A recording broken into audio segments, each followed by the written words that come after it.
یہ آخری عشرے میں آدمی جو ہے اللہ کی چوکھٹ پر ہی جا کر بیٹھ جائے،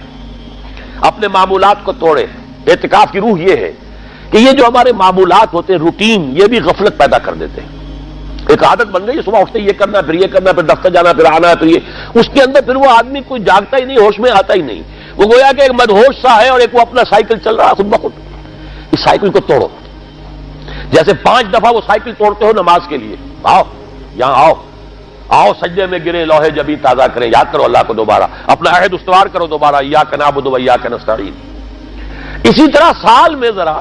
یہ 9-10 دن بھی ایک دفعہ توڑو اپنے روٹین کو، جاؤ وہاں ڈیرا لگا لو مسجد کے اندر اللہ کے در پر، سوائے جو ناگزیر ہوائج انسانیاں ہیں، پیشاب وغیرہ کے لیے جانا ہے باہر جاؤ، وضو کرو، پھر آ کے بیٹھ جاؤ۔ محض فرحت حاصل کرنے کے لیے نہانے کی اجازت بھی نہیں ہے، غسل واجب ہو گیا ہو تو نہاؤ، ورنہ پھر یہ کہ بھیلے بتاتے ہیں ہمارے علماء کہ وضو کی نیت سے جاؤ غسل کر کے آ جاؤ، اس لیے کہ معلوم ہے کہ آج آدمی کی جو عادت بن گئی ہوئی ہے روزانہ نہ نہائیں تو طبیعت پہ کسل رہتا ہے، لیکن اسی کو تو توڑنا ہے، اسی روٹین کو تو توڑنا ہے۔ اصل میں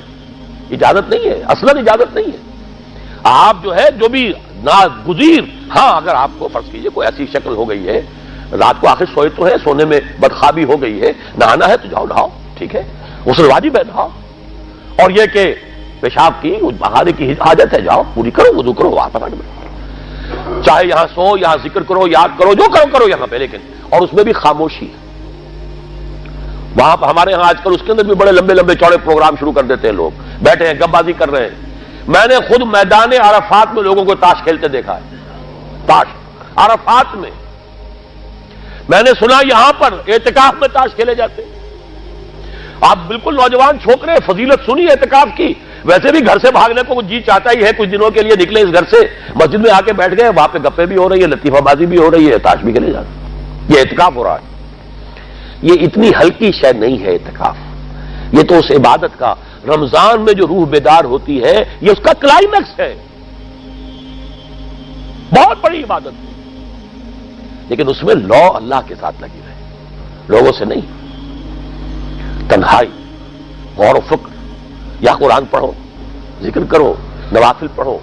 یا سوچو بچ، جیسے حدیث میں آتا ہے وَأَن يَكُونَ نُطْقِي ذِكْرًا وَنَظَرِي عِبْرَةً وَسَمْتِي فِكْرًا، میرا دیکھنا ہو تو عبرت کا دیکھنا ہو کہ ہر شے سے میں سبق حاصل کروں، اور میں بات کروں تو اللہ کے ذکر پر مبنی ہو میری بات، اور میں خاموش رہوں، وَسَمْتِي فِكْرًا، غور و فکر، تفکر و اعتبار، جو حضور جا کر غار حرا میں کیا کرتے تھے وہ اعتکاف تھا حضور کا، مکی دور کا اعتکاف، تنہا بیٹھنا۔ اور یہ روایت مجھے بعد میں معلوم ہوا کہ یہ بنو ہاشم میں یہ روایت تھی، حضور کے دادا بھی جا کر وہاں پر غار حرا میں بیٹھا کرتے تھے، یہ ان کی ایک خاندانی روایت چلی آ رہی تھی، یہ جگہ تھی، اور وہ جگہ ایسی ہے عجیب سی، اب تو خیر بڑی بڑی عمارتیں حائل ہو گئی ہیں، ورنہ میں نے جب پہلا حج کیا تھا سن 62 میں تو میں نے اس وقت جا کر دیکھا تھا، واقعتاً سیدھا کعبہ نظر آتا ہے وہاں سے، اور کوئی درمیان میں نہیں، جیسے اس کو سلٹ لیمپ کہتے ہیں، وہ غار ہے ہی ایسی کہ سامنے ایک دراڑ سی بس کھلی ہوئی ہے، یہ اس کے اندر سے وہاں بیٹھ جائیے سیدھی نگاہ خانہ کعبہ پڑ جاتی تھی، تو کعبے کا مراقبہ بھی کیا جا سکتا تھا وہاں بیٹھ کر، دیکھنا کعبے کو دیکھنا عبادت ہے، اور پھر اس یکسوئی کے ساتھ کوئی نہیں، کعبے میں ہے تو نہ معلوم کیا کچھ اور ہو رہا ہے، لیکن یہ کہ وہاں تو آپ بیٹھے ہوئے، تو وہ اعتکاف، یہی اعتکاف حضرت موسیٰ نے کیا تھا 40 دن کا، تب تورات ملی تھی، یہی 40 دن کا روزہ کیا رکھا تھا، یہ اگرچہ قرآن میں مذکور نہیں ہے، حضرت موسیٰ کا تو قرآن میں مذکور ہے، حضرت عیسیٰ کا انجیل میں مذکور ہے، 40 روز کا روزہ اور اعتکاف پہاڑوں میں کیا جا کر، تب انجیل ملی، یہی اعتکاف تھا جو حضور کر رہے تھے غار حرا میں، تب قرآن، اقرأ بسم ربک الذی خلق، خلق الانسان من علق، یہ تو اس کا ایک عکس، اس کی ایک جھلک ہونی چاہیے۔